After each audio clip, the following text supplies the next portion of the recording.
அனைவருக்கும் என் இனிய நமஸ்காரம், வணக்கம். இன்று நாம் தெரிந்து கொள்ளப் போவது கடன்பட்டார் நெஞ்சம் போல கலங்கினான் இலங்கை வேந்தன் என்பது பழமொழி. அதே போல கடனுக்கு சுண்டல் வாங்கி சாப்பிட்டு அதை அடைக்க முடியாமல் வேங்கடவன் செய்த திருவிளையாடல் என்ன பார்க்கலாமா? திருப்பதி ஏழுமலையான் தடபுடலாக வாத்திய கோஷங்கள் முழங்க வீதி உலா வந்து கொண்டிருந்தார்.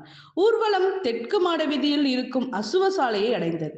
வாத்தியங்கள் எல்லாம் திடீரென கப் சிப் என்று அமைதியாகிவிட்டன. அதுவரை அசைந்து அசைந்து எழிலாய் பவனி வந்த பெருமாளும் அந்த சாலையை கண்டதும் வேக வேகமாய் ஓடி கடந்தார். அட, ஏன் இப்படி ஏழுமலையான் சந்தடி இல்லாமல் அவசரமாக கடந்து செல்கிறார் என்று நினைத்து அருகில் இருப்பவர்களிடம் விசாரித்தால் அதன் பின்னே கர்ண பரம்பரையாக சொல்லப்படும் சம்பவம் ஒன்று இருப்பதை அவர்கள் விளக்கினர். அது என்ன பார்க்கலாம். ஏழுமலை அடிவாரத்தில் உள்ளது சந்திரகிரி. அந்த சந்திரகிரியில்தான் மங்காபுரம் எனும் கிராமம் உள்ளது. அங்கு ஆதரவற்ற கிழவி ஒருத்தி சுண்டல் விற்று வாழ்ந்து வந்தாள். நாள்தோறும் ஏழுமலை மீது கூட்டம் கூட்டமாக மக்கள் ஏறி செல்வதை கிழவி பார்த்து கொண்டே இருந்தாள். ஒரு நாள் அப்படி மலையேறும் ஒருவரிடம், நீங்கள் எல்லாம் எங்கே செல்கிறீர்கள் என்று கேட்டார். அதற்கு அந்த மனிதர் சொன்னார், என்ன பாட்டி இப்படி கேட்கிறாய்? மேலே கலியுகத்தின் கண்கண்ட தெய்வமான வேங்கடவன் கோவில் இருக்குது இல்லையா, அவனை தரிசிக்கதான் செல்கின்றோம் அப்படின்னு சொன்னார். உடனே கிழவிக்கு ஆர்வம் மேலிட, சரி என்னையும் பெருமாளை தரிசிக்கிறதுக்கு அழைச்சிட்டு போக முடியுமா அப்படின்னு கேட்டாங்க. அந்த மனிதரும் சரி வாங்க அப்படின்னு அழைச்சிட்டு போய் பெருமாளை காமிச்சாங்க. பெருமாளை பார்த்தோன்னே கிழவிக்கு ரொம்ப சந்தோஷம். அதனால தினமுமே இந்த வேங்கடவனை நம்ம பார்க்கணுமே அப்படின்னு யோசனை வந்தது. அதனால அந்த மனிதர்கிட்ட யோசனை கேட்டார். அதுக்கு அவர் சொன்னாரு, நாங்கெல்லாம் சம்சாரிகள், அதனால எங்களுக்கு இது பெருமாளை காண்றதுக்கான பாக்கியம், நேர்ல காண்ற பாக்கியம் எங்களுக்கு கிடையாது. ஒருவேளை இந்த மலையிலே இருந்து கொண்டு தவம் புரியும் முனிவர்கள் பலர் இருக்கிறார்கள், அவர்களுக்கு வேண்டுமானால் தெரிந்திருக்கலாம் அப்படின்னு சொல்லி முனிவர்கள் இருக்கும் இடத்திற்கு அழைச்சிட்டு போறார். கிழவி அந்த முனிவர்களிடம், நான் இங்கே உங்களுடன் தங்கியிருந்து உங்களுக்கு பணிவிடை செய்ய விரும்புகின்றேன் அப்படின்னு சொன்னாங்க. முனிவர்களும் சரி அப்படின்னு ஒத்துக்கிட்டாங்க. கிழவியும் அங்கேயே தங்கி கொண்டு முனிவர்களுக்கு தேவையான பணிவிடைகளை செய்து வந்தார். சரி, ஒரு நாள் முனிவர்கள் கேட்டாங்க அந்த பாட்டியை பார்த்து, உங்களுக்கு என்னதான் வேண்டும், எதற்காக எங்களுடன் இருக்கணும் அப்படின்னு ஆசைப்பட்டீங்க அப்படின்னு கேட்டாங்க. அதற்கு அந்த கிழவி சொன்னாங்க, எனக்கு வேங்கடவனை கண்களால் பிரதிஷ்டமாக காண வேண்டும், அதற்கு உதவ முடியுமா அப்படின்னு கேட்டாங்க. முனிவர்களுக்கும் ஆச்சரியம். இதுவரை நம்ம தவமின்றி வரும் தங்களுக்கே தரிசனம் கொடுக்காத பெருமாள் எதுவும் அறியாது இந்த கிழவிக்கு எவ்வாறு தரிசனம் கொடுப்பார் என்று எண்ணினர். ஆன போதும் கிழவியின் நம்பிக்கையை கெடுக்காமல், அம்மா, கோவிலுக்கு தெற்கே இருக்கும் புளிய மரத்தின் அடியில் ஒரு புற்று உள்ளது, பெருமாள் அதனுள் அமர்ந்துதான் தவம் செய்து வந்தார். பிறகு பத்மாவதியை தாயாரை மணந்து கொண்டு திருமலையில் கோவில் கொண்டு விட்டார். நீ அவர் தவமிருந்த புற்றுக்கு அருகில் சென்று அமர்ந்து கொண்டு பெருமாளை தியானித்துக் கொண்டிருந்தால் உனக்கு அவனுடைய தரிசனம் கிடைக்கக்கூடும் என்று கூறினார்கள். அவர்கள் சொன்னபடியே கிழவியும் புற்றுக்கு அருகில் சென்று அமர்ந்து கொள்ள தயாரானார். ஆனால் பெருமாளை தரிசிக்க வெறும் கையுடன் போகக்கூடாது இல்லையா, அதனால தான் செஞ்ச சுண்டலையும் எடுத்துக்கொண்டு சென்று அங்க போய் உட்கார்ந்துக்கிட்டாங்க.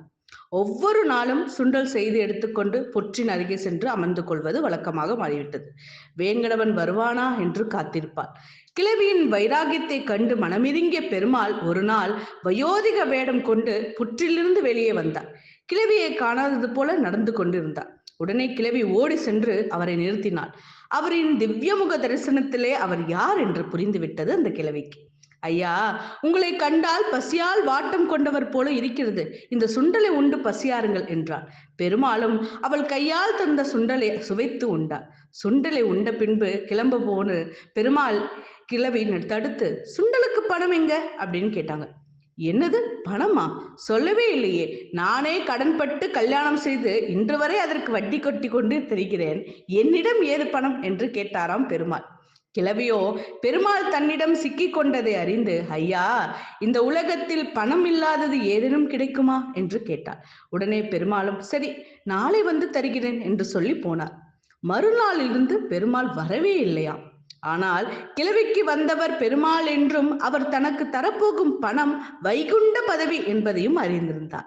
ஆனால் இன்னும் திருமலையிலே வாசம் செய்யும் வேங்கடவனோ அந்த கிழவிக்கு தர வேண்டிய கடனுக்கு அஞ்சுபவர் போலவும், அதனால் அவள் இருக்கும் திசைக்கு செல்லும் போதெல்லாம் மறைந்து ஓடுவது போலவும் விளையாடி கொண்டிருந்தார்.